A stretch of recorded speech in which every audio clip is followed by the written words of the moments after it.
Olá, meu nome é Ricardo Guimarães, eu sou casado com a Lili há 44 anos, tenho 4 filhos, 3 netos, alguns adolescentes, trabalho para grandes empresas, vivendo esse mundo maluco, e eu vou aqui contar para vocês o que a gente está compreendendo sobre o mundo, para talvez ajudar você a tomar boas decisões a respeito da educação que você dá para seus filhos, para sua carreira, trabalho, enfim, com relação ao futuro de todos nós. Olha isso aqui. Esse desenho, ele significa o que está acontecendo com o mundo.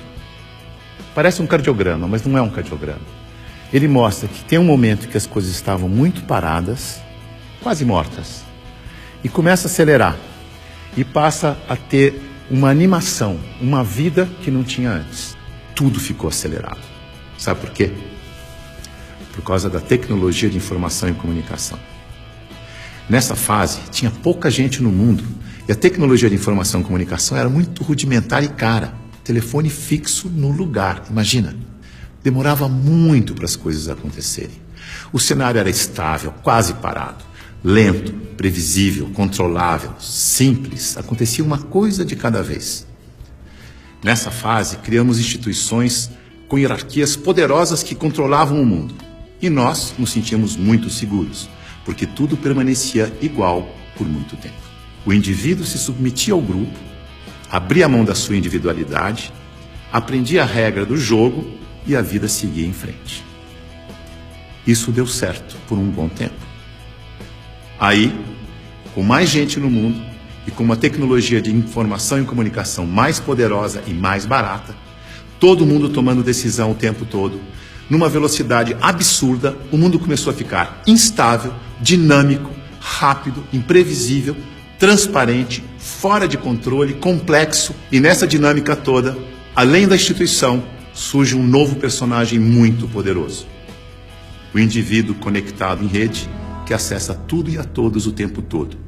Mobiliza pessoas, trabalha, produz conhecimento sem precisar das estruturas e da permissão das instituições. Aquelas instituições hierárquicas e controladoras estão tendo que aprender a lidar com esse novo cenário, com esse novo indivíduo mais conectado, mais livre, mais móvel, mais bem informado e crítico. O mundo mudou tanto que pessoas de muito sucesso naquele cenário estão tendo muita dificuldade para manter seus negócios e empregos nos dias de hoje.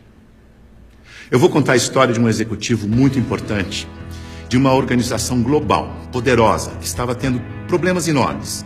Prejuízo, perdendo o mercado em todos os países em que tinha operação. Tinha brigas políticas internas entre departamentos, entre regiões, escândalos públicos, corrupção no financeiro e tudo acontecendo ao mesmo tempo com toda essa transparência ao vivo e a cores do tempo real.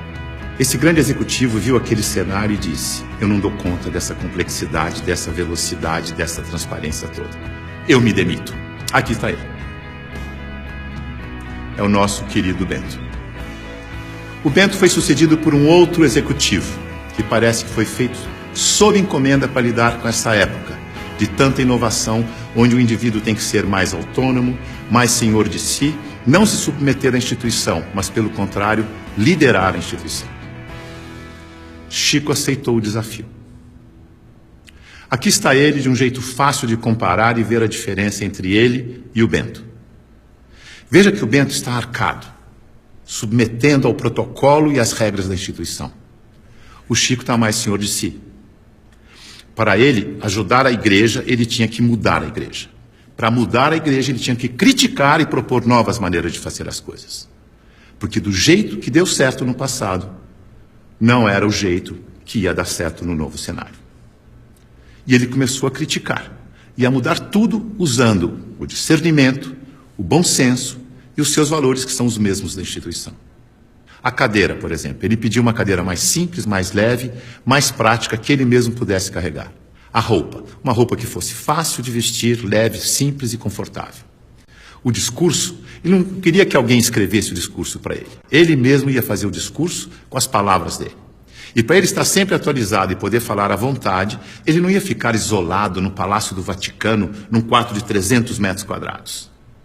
Escolheu morar no Palácio Santa Marta, num quarto de 30 metros quadrados, junto com os outros 400 padres e bispos que viajavam pelo mundo, e ele ia almoçar com esses padres e bispos para poder conversar, trocar ideias e saber o que estava acontecendo no mundo. Mandou tirar o vidro do Papa Móvel para poder falar com o povo. Mudou a política de investimentos do Vaticano para ficar de acordo com as crenças da Igreja. Isto é, investir em empresas que prezam os valores cristãos, porque se a política de investimento não estiver de acordo com as crenças da Igreja, como é que ele ia ter credibilidade quando ele fosse vender a fé da sua Igreja? Veja que ele está colocando em prática o seu discernimento para mudar tudo na instituição, da cadeira aos investimentos. Ele busca simplicidade, praticidade, economia, agilidade, leveza e consistência. O Chico é um bom exemplo de sucesso neste novo cenário. A mudança é tão grande que os historiadores dizem que está terminando a sociedade industrial e está começando a sociedade do conhecimento, a sociedade em rede, a sociedade do indivíduo conectado em rede. É uma época de transição e nós estamos aqui, exatamente no meio dessa transição. Veja o que está acontecendo. Neste ambiente estático, estável, a boa empresa funcionava como um relógio, uma engrenagem sem vida, isolada do ambiente, tic-tac, tic-tac, tic-tac, onde o empregado era uma peça da engrenagem. O futuro era igual ao passado. Na medida em que o ambiente foi ficando mais mutante, mais veloz, novidade a toda hora, imprevisível, a empresa tem que se atualizar, aprender e evoluir o tempo todo para não desaparecer. Não é mais conservar, mas é adaptar-se, aprender, evoluir. Não pode ser um relógio que se repete eternamente igual, mas um sistema vivo, aberto, interativo, que aprende e evolui sem parar. E as pessoas não podem ser peças de engrenagem que se repetem sem pensar. Tem que ser células vivas, sensíveis, críticas, interativas, que trocam ideias, sugerem soluções, como o Chico. A boa notícia é que a gente sabe gerenciar muito bem os sistemas vivos. Sabe por quê? Porque nós somos sistemas vivos. Somos feitos de sistemas. Sistema respiratório, sistema endócrino, sistema ósseo, sistema digestivo. Sistema é um conjunto de elementos que trabalham de forma interdependente com um propósito comum. Como o nosso corpo. O ponto mais importante para a saúde do nosso corpo é a interdependência. Veja no seu próprio corpo. Nossos órgãos trabalham de forma interdependente, sempre em busca do equilíbrio do corpo. Esse é o propósito. Se um órgão declara independência, e isso se chama câncer, o corpo entra em colapso. A integração entre os órgãos desaparece. A energia do corpo se esvai, não consegue mais interagir com o ambiente, nem reagir aos estímulos. Como sistema aberto, ele vai sucumbir ao cenário. Então, se você quer trabalhar numa empresa de sucesso neste cenário, ajude a funcionar como um sistema vivo aberto. Você sabe, porque você é um sistema vivo aberto. Mas aqui vão algumas dicas para ajudar. Use o seu discernimento, seu bom senso e intuição. Confie em você. Promova a integração e a interação, onde você estiver. Seja sensível a informações relevantes para aperfeiçoar seu trabalho e a empresa. E o mais importante de tudo, reconheça que a realidade é interdependente. E por isso precisa da participação de cada um e de todos para resolver os seus problemas. Lembre-se, a boa gestão da interdependência garante a boa saúde do seu corpo e da corporação. Mais uma dica, não deixe as pessoas confundirem autonomia com independência. Autonomia significa que você tem consciência de que faz parte de um todo maior e por isso você pode falar pelo todo. Por isso pode ocupar cargos de responsabilidade na hierarquia. Independência é quando você não se reconhece como parte do todo e olha só para a sua parte, colocando o todo do sistema em risco de colapso. Independência ou morte deu certo no século passado.